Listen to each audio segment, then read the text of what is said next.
Hello everybody and welcome back to Pokemon Leaf Green! Today we're gonna actually make our way through Viridian Forest and make our way to Pewter City. You know, something that's taken me multiple episodes to do. I think I was grossly underestimating how slow the beginning of this game is. I thought I'd only have like 3 episodes worth of stuff done, and apparently I've got a lot more than that. Now, admittedly, I could be doing a lot more editing. There is something that I realized while I was rewatching what I had recorded yesterday. Well, I say yesterday. What I had recorded in the previous episodes. I'm a poison type. I can't get poisoned. I completely forgot about that. I'm literally a poison type. I cannot get poisoned. I have nothing to worry about from Weedles. I'm still gonna run from this Weedle because, like, we're already level 14 and that's a bit much.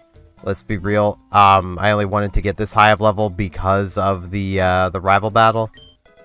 Got a potion. Now, if I had been, like, catching some other Pokemon, like, if I had my own Pidgey, I probably could have done that fight almost no problem. Here we have the final trainer battle of Viridian Forest. And obviously, it's another bug catcher with a Weedle. It's level 9. It's pretty spooky. I'm gonna Leech Seed it, because I may as well. It's extra recovery.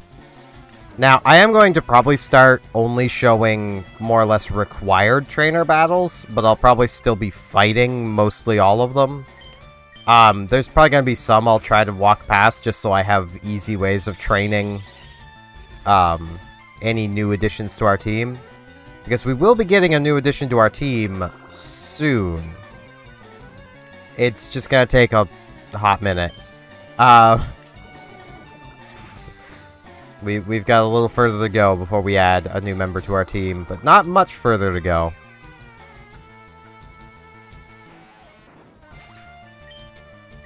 Bam. Level 15. Gosh, it feels like I'm doing a solo Pokemon run. We can learn Poison Powder. This is a, I believe, 100 accuracy move, or 75 accuracy move, that poisons the enemy. No. But we're also trying to learn Sleep Powder. This is a 75 accuracy move that puts the enemy to sleep. I will, in fact, learn this. Because putting Pokemon to sleep is very helpful. To the point where all sleep moves have been banned competitively. All of them. So, you know, that should give you some level of idea. If you notice the skinny trees on the roadside, they can be cut down by a special Pokemon move, I hear. Many Pokemon live only in forests and caves. You need to be persistent and look everywhere to get different kinds. Yep, there's a Pikachu in that forest. You know, the evolution cancel technique. When a Pokemon is evolving, you can stop the process. It's a technique for raising Pokemon the way they are. Yep, you press B during the evolution, and it will prevent the Pokemon from evolving. Here we get the other side of Route 2. It's the same Pokemon as the other side. Like, they're the same ones. And here we finally have Pewter City. There aren't many serious Pokemon trainers here. They're all like bug catchers, you know, just hobbyists. But Pewter Gym's Brock isn't like that. Not one bit. Sounds like an interesting guy. Come to the Poke Center. We would like to heal my Pokemon. Thank you, Nurse Joy. An old man here. What? Team Rocket at Mount Moon, huh? I'm on the phone. Scram! Oh. It's Team Rocket's at Mount Moon. We may want to check that out when we can. They sound kind of neat. Like a team of rockets. Pokemon learn new moves as they grow, but some moves must be taught them by people. Pokemon becomes easier to catch if it has a status problem. Sleep, poison, burn, or paralysis. These are all effective. But catching Pokemon is never a sure thing. Don't I know that? Flashbacks of Terrakion. That's something we'll not have to deal with for a very, very, very long time. Psst, you know what I'm doing? I don't actually. I'm spraying Repel to keep wild Pokemon out of my garden. Is there? Repel is an item that I believe we could actually buy here that basically makes it so that, can we buy a Repel? Yes. It prevents wild Pokemon from appearing if they are lower level than your lead Pokemon for 100 steps. I probably won't be buying any of that. I will, however, come in here and buy 10 Pokeballs. I've got some potions, so I don't really need... I will buy 2 Awakenings, because I'll probably actually need them. And a couple Effect Spores. Oh, Effect Spores. Paralysis Heals. You can tell I already know why I'm going to need them.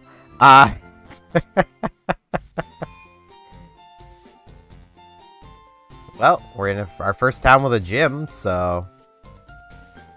we may as well come deal with the gym, but first... I think there's one of the... Yes! Pokeball! I'm not a massive nerd, you are. Clefairy came from the moon, that's what the rumor is. They appeared after moonstones fell on Mount Moon. Neat. Let's come into our first gym. Here, we can avoid this trainer battle, but if you do, you can never fight it again, so we may as well fight him. But before I do any of that, hiya, do you want to dream big? Do you dare to dream of becoming the Pokemon champ? I'm no trainer, but I can advise you on how to win. Let me take you to the top. Sure thing, man. Alright, let's get happening. First Pokemon out in the match, and is at the left of the Pokemon list. By changing the order of Pokemon, you may gain an advantage. Try different orders to suit your opponent's party. I will do that. When it matters. Stop right there, kid.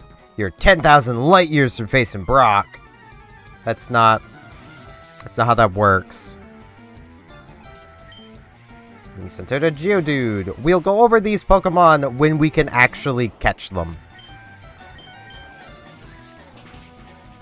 Because right now, we don't even have time to go over them. As long as your Bulbasaur is level 10, or your Squirtle is level, I think, 7, this is nothing. If you've got Charmander, on the other hand... yeah, it's time, not distance. And there we have Brock. Hey, man. So you're here. I'm Brock. I'm Pewter's gym leader. My rock-hard willpower is evident even in my Pokemon. My Pokemon are all rock-hard and have true grit determination. That's right. My Pokemon are all the rock type. Fwahaha! You're gonna challenge me knowing that you'll lose? That's the trainer's honor that compels you to challenge me. Fine then. Show me your best. Brock, I hate to break this to you, man. You're going to get wrecked. Because the one thing I will note about these Pokemon now is that rock types are generally not very good at taking special attacks. Rock ground, which is what all of Brock's Pokemon are also 4 times weak to grass and water.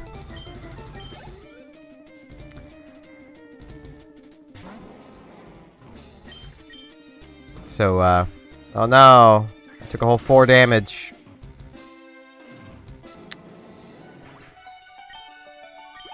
Yeah. Took you for granted, and so I lost. As proof of your victory, I confer this unto you, the official Pokemon League Boulder Badge. You received the Boulder Badge from Brock. I believe this is the only time in the entire series you get your badge in the battle text. Stowing a Boulder Badge makes your Pokemon more powerful. It also enables the use of Flash outside of battle. Of course, a Pokemon must know the move Flash to use it. You get 1,400 Pokédollars in victory. And little Bulba's evolving! Yeah, I'm a little ahead of where I should have been.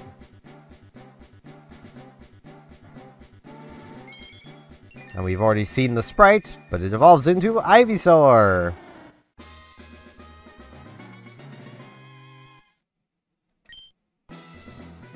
Wait, take this with you. We received TM39 from Brock. A TM, technical machine, contains a technique for a Pokemon. Using a TM teaches the move that it contains to a Pokemon. A TM is good for only one use. So when you use one, pick the Pokemon carefully. Anyways, TM39 contains Rock Tomb. Hurls boulders at the foe and lowers its speed. That it does. Hey man, just as I thought, you're a Pokemon champ material. Thank you, sir. Glad you think so. But yes, we now have Ivysaur, which... yeah, I kind of wish we hadn't evolved so quickly, but you know what? I can probably still catch the Pokemon that I want to get. Maybe. It's gonna take a lot of just hucking balls, but... that's why we have a bunch of Pokeballs. That's the point. Did you check out the museum? I have not. Really? You absolutely have to go. Okay.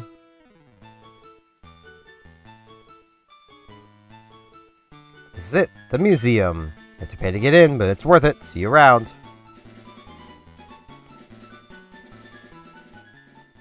I love that theme. Yeah, let's come and check the museum out.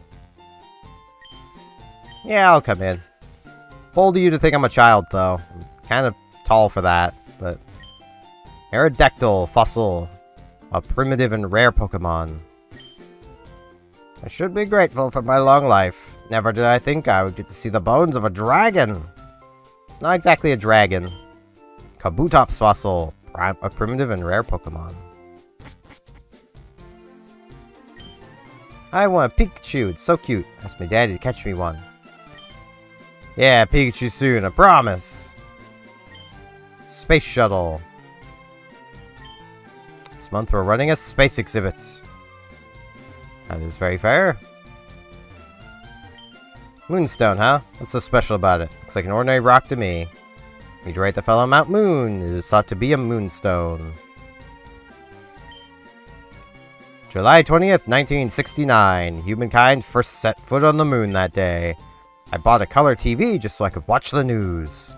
A lot of people did. Yeah, museum's just a fun little thing you can come to.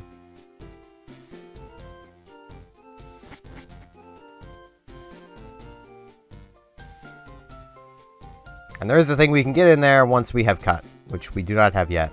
Because, you know, we have to cut our way past this little bush.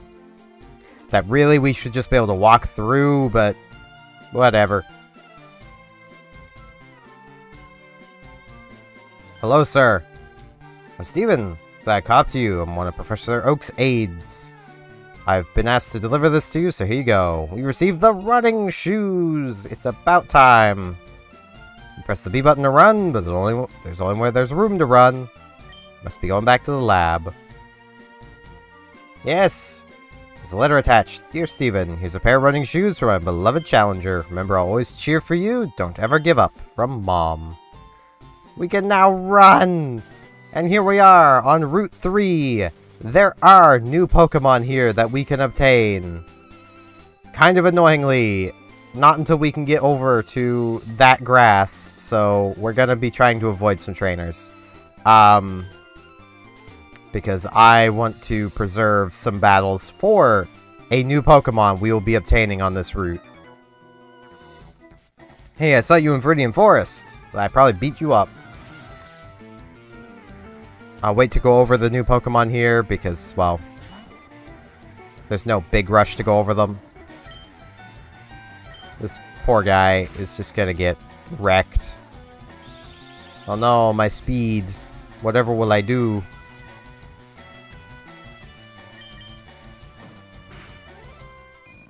You're still dead. Or fainted, I suppose I should say. It's not dead. They're just fainted. I should actually Leech Seed. That way I'm not going to lose really any HP from this either. Leech Seed is probably a move I'm going to be keeping for a very, very long time. It's just a good move to have around. And the more HP the target has, the better Leech Seed is, so it just kind of gets better and better as time goes on.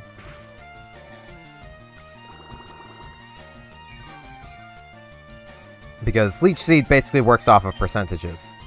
It saps, I believe, 1/12 of the opponent's HP and gives that recovery to you. Or something like that. I don't remember the exact percentages. It's definitely annoying to deal with. That is for sure. We got Caterpie. Man, they just like stringing me up.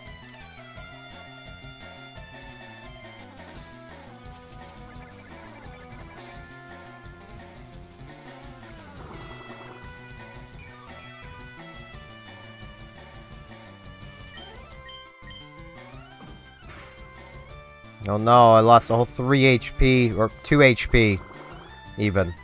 What will I do? Yep. I'm gonna be down 2 HP. I mean, I could have used another move and then just let Leech Seed finish it off, but... Defeated Colton. I beat him again. Except we didn't battle anyone named Colton in there. Now, I'm being very careful about how I go through here. Yeah, crap, no. I now need to fight both of them. Wait, no, I don't. I know how I can do this. She sent out a rat.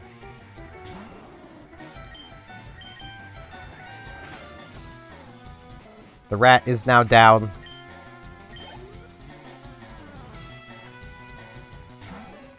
Sent out Nidoran female, which is actually one of the new Pokemon we can obtain here. So you know what? Let's go over it.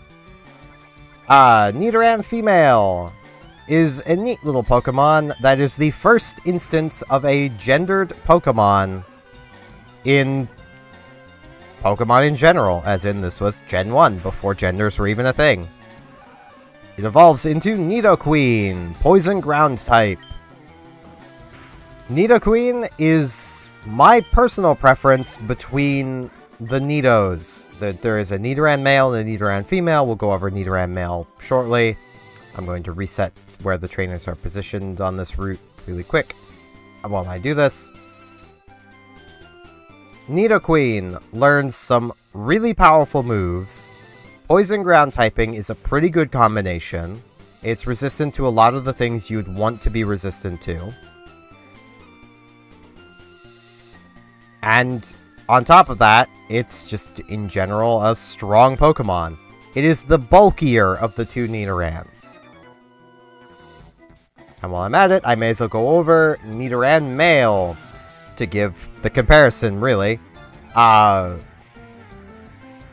male / Nidoking is the offensive variant. A lot higher attack stat, a little bit of a higher special attack stat. Basically, if you want to deal damage, you go Nidoking. If you want to be able to take hits, you go Nidoqueen. I personally do prefer Nidoqueen, just because, well, the extra bulk will help you survive longer to hit more. If you're a speedrunner, you want neither of these, because they both have Poison Point, which can slow down battles. Poison Point giving a chance to poison a target that makes contact with you, while poisoning takes time. Same with, like, say, Leech Seeding. The animation has to play, and that's kind of the problem.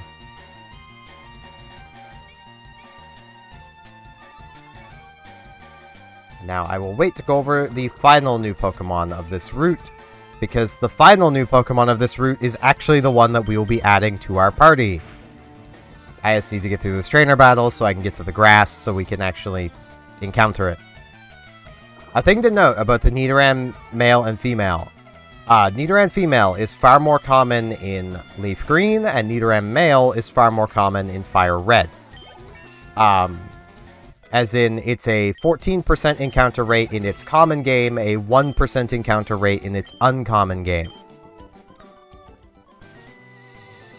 Okay, let's see here.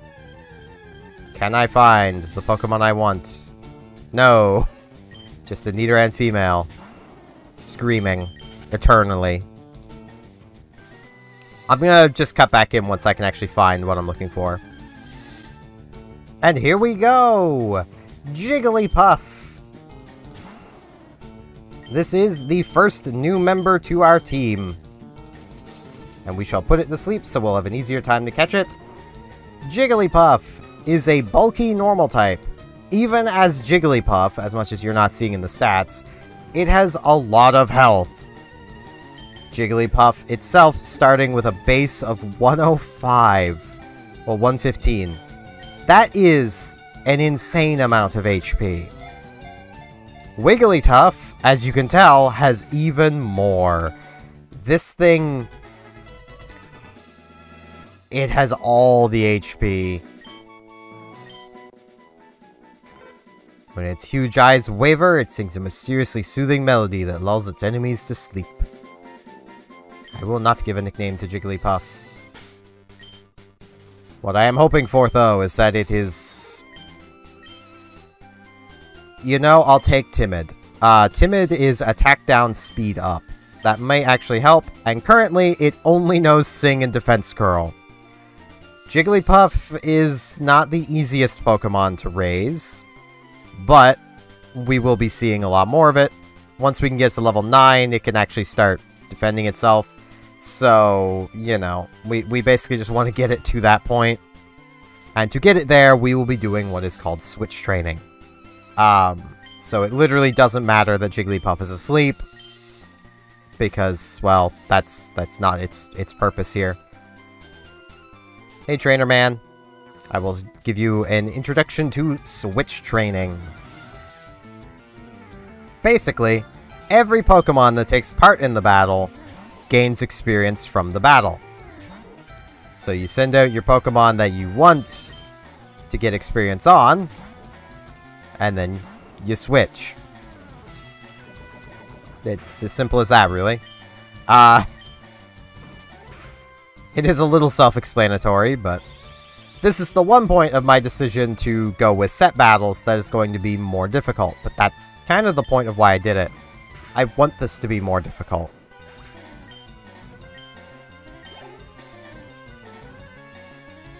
Because I don't get a chance to switch Pokemon between each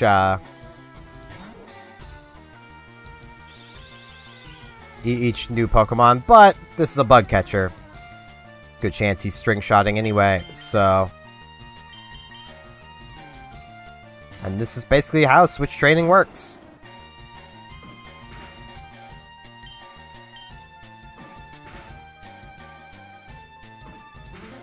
Now, in later games, you don't need to switch train anymore, because you get the experience share pretty early on, and the experience share takes a lot of the annoyance and pain out of this. Now, the one thing with Jigglypuff here being a timid nature that's a little annoying is normal types are physical attackers, so my physical attack is going to be lower than normal. But I had plans of making this Wigglytuff into more of a special attacker anyway, so that's not really going to be a big deal. I may actually want to Leech Seed this Kakuna so that I can guarantee damage on it. Because I'm actually getting a bit low on PP.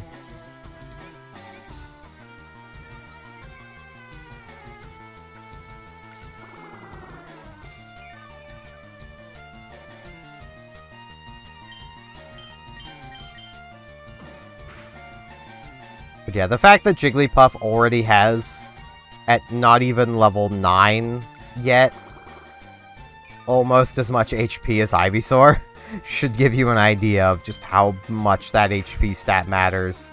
Like, it's a lot.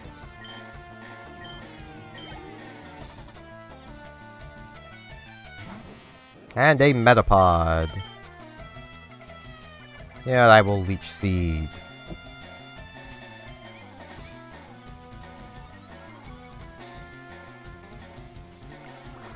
And then I will switch.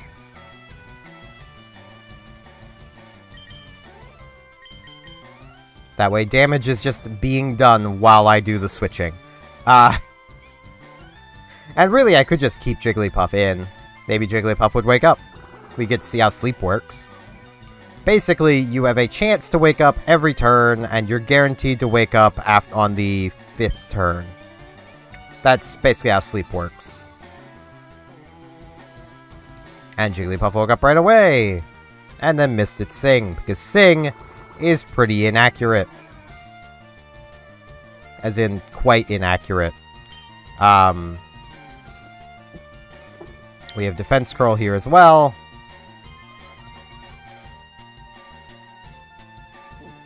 Which basically just raises our defense. It's like Harden, but a different name.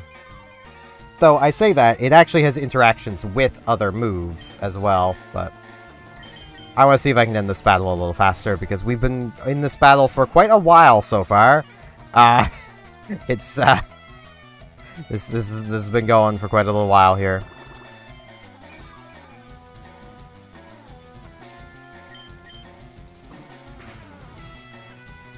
Yeah, this Metapod has like all of the defense right now. I will note, if you want to get a Butterfree, catch a Caterpie. That way your Metapod at least has Tackle. It may sound tempting to catch the Metapod, because it's closer to, you know, being what you need. But you won't have Tackle, and then you will have to switch train. Now, I want to get back to town and recover, and I think that will actually mark the end of today, because this episode has been going on for quite a little while. We finally have our first new member of our team, and, well, that's a pretty nice thing. Also, you cannot run inside of buildings. Just keep that in mind. Well, there are some buildings you can, but I will note when they are buildings you can run in. But yes, with that, I thank you all very much for watching, and hopefully I shall see you back here tomorrow for more Pokemon Leaf Green. See you all then!